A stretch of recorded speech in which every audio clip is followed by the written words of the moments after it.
سلام علیکم خوانندگان عزیز. امروز ما همراه شما موضوع تبدیلی عینیتی ifade تریگونومتری را دیده میبریم. یعنی خیلی که علاقه در کورس نو ما همراه شما بعضی مسئله های اساسی تریگونومتری را دیده برآمده بودیم و در آنجا یک چند عینیت های اساسی تریگونومتری را ما همراه شما اثبات کرده، یک چند مثال ها را حل نموده. پس امروز باشد ما این موضوع رو پرتر در صنف 10 می آموزیم. یعنی مقصد اساسی این موضوع در آن است که با واسطه فرمولای اساسی یا عینیت های اساسی تریگونومتری بعضی از ifade ها یا بعضی از فرمولای اساسی تریگونومتری رو استفاده برده یا خود با فرمولای اساسی تریگونومتری ifade ها را ساده کنیم. بیایید خاطررسان میکنیم که کدام عینیت های اساسی تریگونومتری به حساب می روند. یعنی یکم، اگر سینوس کوادرات الفا جمع کوسینوس کوادرات الفا داده شده باشد که آنها داروی یک ارگومنت یا خیله داده شده باشند، پس سومه سینوس کوادرات الفا جمع کوسینوس کوادرات الفا رو با یک عوض می نمایند که این عینیت ها در کورس صنف نو اثبات کرده شده بودند. یعنی هنگامی سینوس الفا را یافتن یک مینوس کوسینوس کوادرات الفا حاصل می شود، یعنی که هنگامی از اینجا از ifade کوسینوس کوادرات الفا را یافتن یک مینوس سینوس کوادرات الفا را پیدا یا اینکه حاصل کردن ممکن است. عینیت دوم اساسی فونکسیون تریگونومتری این تانگنس الفا را تبدیل نمودن است که تانگنس الفا هم در همه حالت برابر است به سینوس الفا تقسیم کوسینوس الفا که در اینجا کوسینوس الفا نو برابر صفر می باشد که این عینیت دومی فونکسیون تریگونومتری یا عینیت تریگونومتری اساسی به حساب می رود. سوم باشد که تانگنس الفا را نوشته ممکن است همچون کوسینوس الفا تقسیم سینوس الفا که در اینجا سینوس الفا نو برابر صفر می باشد. چهارم باشد هنگامی تانگنس الفا را و کتانگنس الفا ضرب نمودن ما باز عینیت اساسی تریگونومتری را حاصل میکنیم که در اینجا کنجهای فونکسیون تریگونومتری باید یک خیله باشند. یعنی در این حالت با ما عددی یک حاصل می شود که این چهارم عینیت اساسی فونکسیون تریگونومتری یا اینکه تریگونومتری به حساب می رود. یک جمع تانگنس کوادرات الفا رو نوشته ممکن است به یک تقسیم کوسینوس کوادرات الفا برابر. ششم عینیت باشد این بود یک جمع تانگنس کوادرات الفا برابر است به یک تقسیم سینوس کوادرات الفا. این عینیت های اساسی یعنی عینیت های اساسی تریگونومتری به حساب رفته. طرف چپ به طرف راست یا طرف راست به طرف چپ برابر است. آنها عینیتاً برابر، یعنی ما میتونیم هنگامی در طرف راست داده شدن ifade با طرف چپش ifade کنیم و یا برعکس. خوانندگان عزیز، هر یکی این عینیت ها رو در کورس الگبر صنف نو دیده برآمده بودید، بعضی از آنها رو اثبات کرده نیز بودید. بیایید یکی از این عینیت ها رو همراه شما اثبات میکنیم.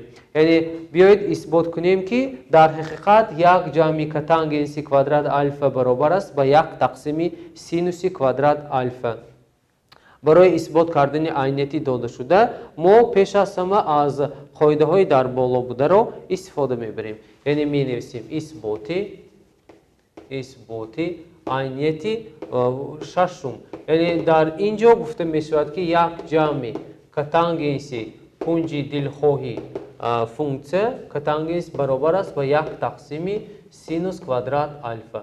برای اثبات کردن این عینیت ما باید پیش از همه طرف چپ آن را تبدیل دهیم که طرف راست آن حاصل شود، یا اینکه از طرف راست آن ما باید طرف چپ را نیز حاصل کنیم. بیایید طرف چپ ifade را تبدیل می دهیم تا اندمی که ifade یک تقسیم سینوس کوادرات الفا حاصل شود. یعنی یک جمع تانگنس را موافق عینیت سوم چنین ifade کردن ممکن است.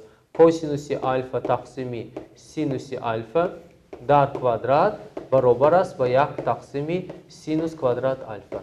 از اینجا یک جمع کوسینوس و سینوس رو با کوادرات در علایدگی میبرداریم و در نتیجه کوسینوس کوادرات الفا تقسیم سینوس کوادرات الفا برابر است با یک تقسیم سینوس کوادرات الفا. یا اینکه به طرف چپ ifade مخرج عمومی میدیم. مخرج عمومی طرف چپ برابری با سینوس کوادرات الفا برابر است که برای یک سینوس کوادرات الفا نمیرسد، یعنی سینوس کوادرات الفا را هنگامی به عدد یک ضرب نمودن سینوس کوادرات الفا حاصل می شود.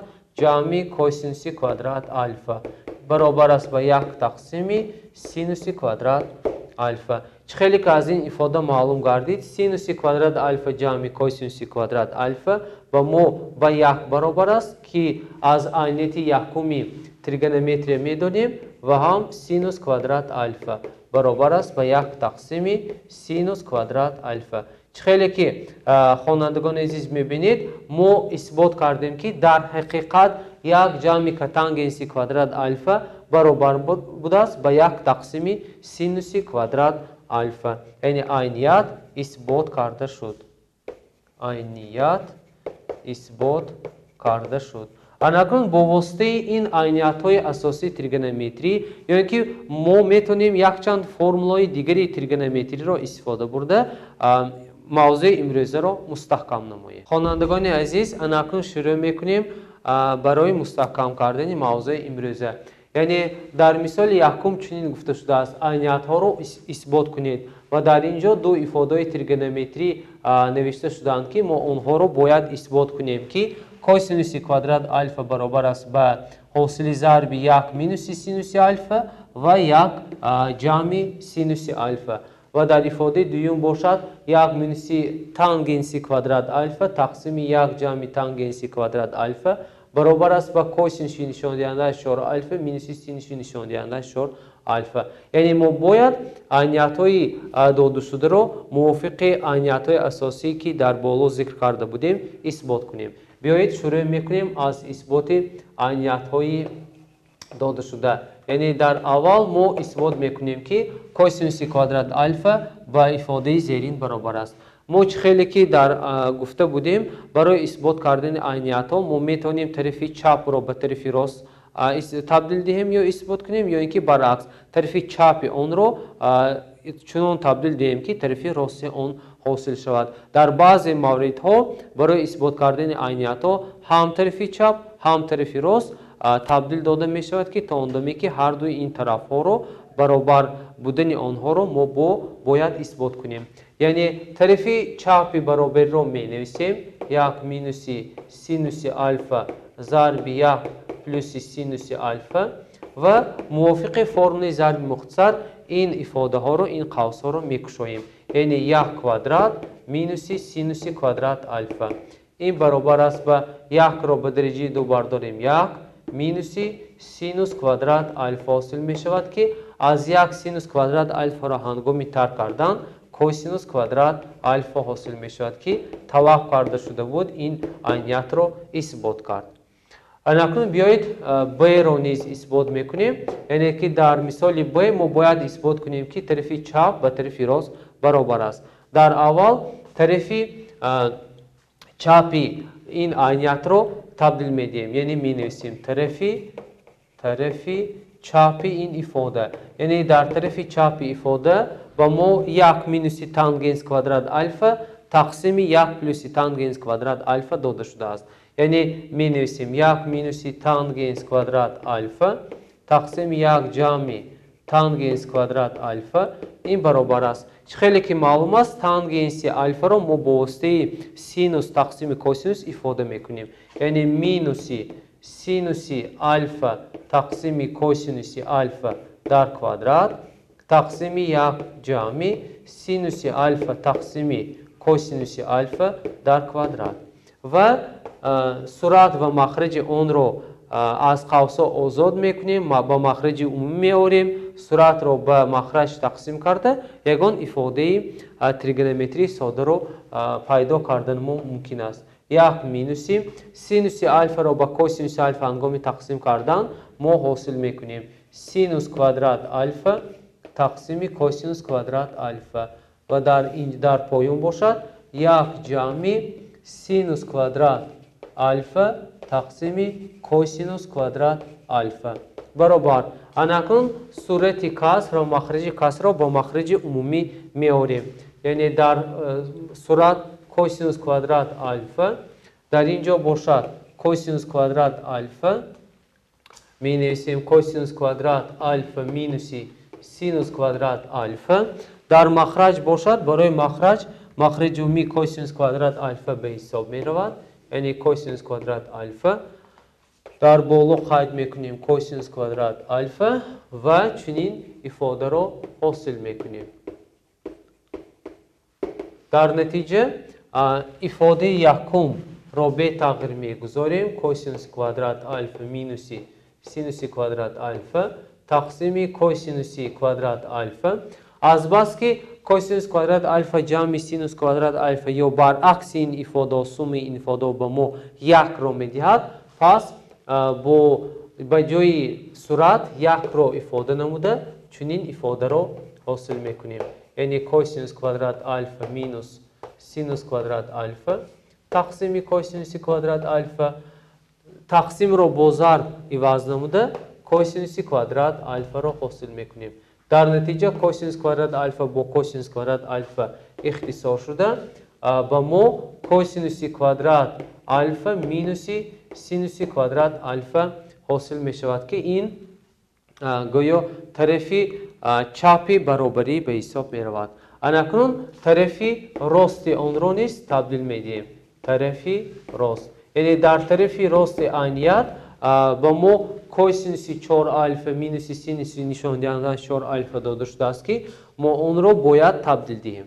Яъне косинуси 4 альфа минуси синуси нишондиҳандаи 4 альфаро мувофиқи формулаи зарби мухтасар ба ҳосили зарб ба зарбкунандаҳо ҷудо мекунем. Яъне косинуси квадрат альфа дар квадрат минуси синуси нишондиҳандаи 4 альфаро синуси квадрат альфа дар квадрат навиштан мумкин аст. Анакун мувофиқи формулаи зарби мухтасар косинуси квадрат альфа минуси синуси квадрат альфа зарби косинуси квадрат альфа ҷамъи синуси квадрат альфа ҳосил мешавад ки дар ин ҷо ҳосили ҷамъи ин ду ифодаҳо ба як баробар аст. Пас косинус квадрат альфа минус синус квадрат альфа ҳосил шуд.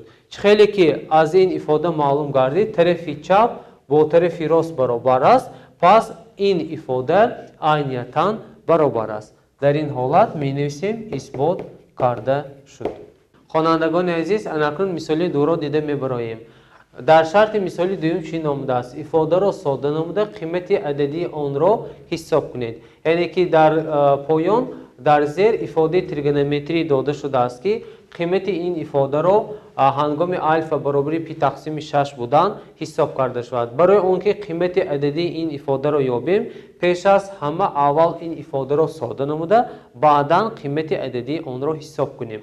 Яъне ифодаро дар аввал менависем, яъне косинуси квадрат альфа ҷамъи катангенси квадрат альфа ҷамъи синуси квадрат альфа. Азбаски косинус квадрат альфа ҷамъи синуси квадрат альфа ба мо ҳамчун як аз рӯи айнияти асоси тригонометрии якро медиҳад, пас мо навишта метавонем синуси квадрат альфа ҷамъи косинуси квадрат альфа ва ҷамъи катангенси квадрат альфа.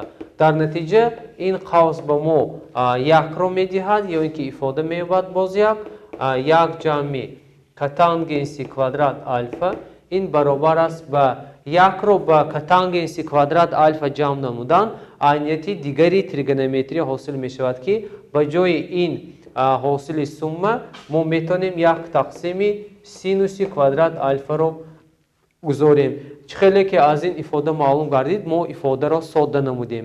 Анакун ба ҷои қимати альфа кунҷи пи тақсими 6ро гузошта қимати ададии онро ҳисоб мекунем. Яъне як тақсими синуси квадрат пи тақсими 6ро мегузорем ва дар натиҷа чунин ифодаро ҳосил мекунем. Яъне синуси пи тақсими 6 дар қавс квадрат ин ба як тақсими قیمت عددی سینوس پی تقسیم 6 به 1 تقسیم 2 برابر است. در کوادرات این برابر است به 1 تقسیم 2 رو به درجه 2 هنگام برداشتن 1 تقسیم 4 حاصل شده. 1 رو با 1 هنگام اختصار کردن عددی 4 حاصل می شود. مثال سوم رو دیده می براییم. در شرط مثال سوم چنین آمده است. قیمت کوسینوس کوب آلفا مینوس سینوس کوب آلفا رو حساب کنید. اگر کوسینوس آلفا مینوس سینوس آلفا به 0.2 برابر باشد. یعنی برای حساب کردن قیمت این افاده هنگام برابر بودن این افاده داده شده ما باید افاده داده شده را کمتر تبدیل دهی گذارانیم تا اون دمی که با ما افاده کوسینوس آلفا مینوس سینوس آلفا حاصل گردد. یعنی این افاده را ما ساده میکنیم و در نتیجه به جای هنگام تبدیل دادن ساده کردن به جای کوسینوس آلفا مینوس سینوس آلفا 0.2 رو میگذاریم. یعنی موافق فرمول ضرب مختصر موافق فرق کوادرات ها ما این افاده رو به نمود ضرب کننده ها جدا نموده می نویسیم. یعنی کوسینوس کوب آلفا مینوس سینوس کوب آلفا این برابر است به کوسینوس آلفا مینوس سینوس آلفا ضربی به کوادرات می برداریم. یعنی کوسینوس کوادرات آلفا جمع حاصل ضرب این دو افاده ها کوسینوس آلفا ضرب سینوس آلفا و جمع کوادراتی اعضای دوم اون به سینوس کوادرات آلفا برابر است. برابر خیلی که از این افاده معلوم گردید به جای کوسینوس آلفا مینوس سینوس آلفا قیمت عددی 0.2 رو میگذاریم. ضرب کوسینوس کوادرات آلفا جمع سینوس کوادرات آلفا به ما 1 رو میدهد 1 رو می نویسیم جمع کوسینوس آلفا ضرب سینوس آلفا. خیلی که معلوم است از این افاده در افاده داده شده ما حاصل ضرب کوسینوس آلفا و سینوس آلفا موجود نیست. بنابر همین از این افاده داده شده را ما تبدیل داده حاصل ضرب کوسینوس آلفا و سینوس آلفا رو پیدا میکنیم. یعنی برای حاصل ضرب رو پیدا نمودن ما باید هر دو طرف این افاده رو به درجه 2 برداشته حاصل ضرب کوسینوس آلفا و سینوس آلفا رو حاصل کنیم. یعنی می نویسیم کوسینوس آلفا مینوس سینوس آلفا در کوادرات برابر 2 در 0.2 در کوادرات. یعنی حاصل ضرب رو حاصل میکنیم به کوادرات برداشتن دو افاده رو. так خیلی که این قوس رو از روی فرم ضرب مختصر معلوم است که این رو ما میکشویم و حاصل میکنیم.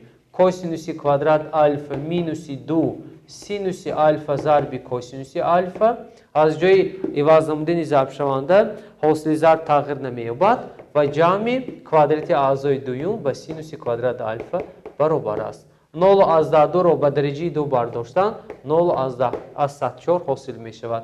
کوسینوس کوادرات آلفا جمع سینوس کوادرات آلفا با ما عدد 1 رو می دهد. مینوس 2 سینوس آلفا ضرب کوسینوس آلفا این برابر است به 0.4. اکنون با ما سینوس آلفا ضرب کوسینوس آلفا لازم است. پس ما چنین تبدیلات رو میگذاریم. 1 مینوس 0.4 رو به طرف چپ میگذاریم. یعنی 0.4 برابر مینوس 2 سینوس آلفا ضرب کوسینوس آلفا رو به طرف راست میگذاریم. یعنی 2 سینوس آلفا ضرب کوسینوس آلفا از 1 0.4 رو ترک کنیم 0.96 حاصل می شود که این برابر است به 2 کوسینوس آلفا. بیایید جاهای سینوس و کوسینوس رو عوض نماییم تا اونجایی که در افاده ما کوسینوس آلفا و سینوس آلفا داده شده است که آنها یک معنا را دارند. هنگام یافتن کوسینوس آلفا ضرب سینوس آلفا حاصل میکنیم 0.96 تقسیم 2 یا اینکه کوسینوس آلفا ضرب سینوس آلفا برابر است به 0.48. اکنون قیمت عددی این افاده رو به جای حاصل ضرب میگذاریم و افاده زیرین رو حاصل میکنیم. یعنی 0.2 ضرب 1 جمع 0.48. در نتیجه پیدا میکنیم 0.2 ضرب 1.48. یعنی هنگام 0 از 2 رو با 1 از 148 ضرب کردن عددی 0 از 1296 حاصل می شود. یعنی در جواب قید میکنیم که اگر کوسینوس الفا مینوس سینوس الفا به 0 از 2 برابر باشد، پس کوسینوس کوب الفا مینوس سینوس کوب الفا به 0 از 1296 برابر است. خوانندگان عزیز، اکنون برای مستحکم کردن موضوع امروزه برای به شما کاری مستقلانه پیشنهاد کرده می شود. در پایان خیلی که می بینید 3 سپارش داده شده است. در سپارش اول عینیت ها را اثبات کنید. در سپارش دوم اگر تانگنس الفا جمع که تانگنس الفا به 3 برابر باشد، قیمت کوادرات این دو فونکسیون را یابید و در سوم باشد افاده ها را ساده کنید داده شده است. با همین موضوع امروزی ما به انجام رسید. خیر تا درس آینده. سلامت باشید.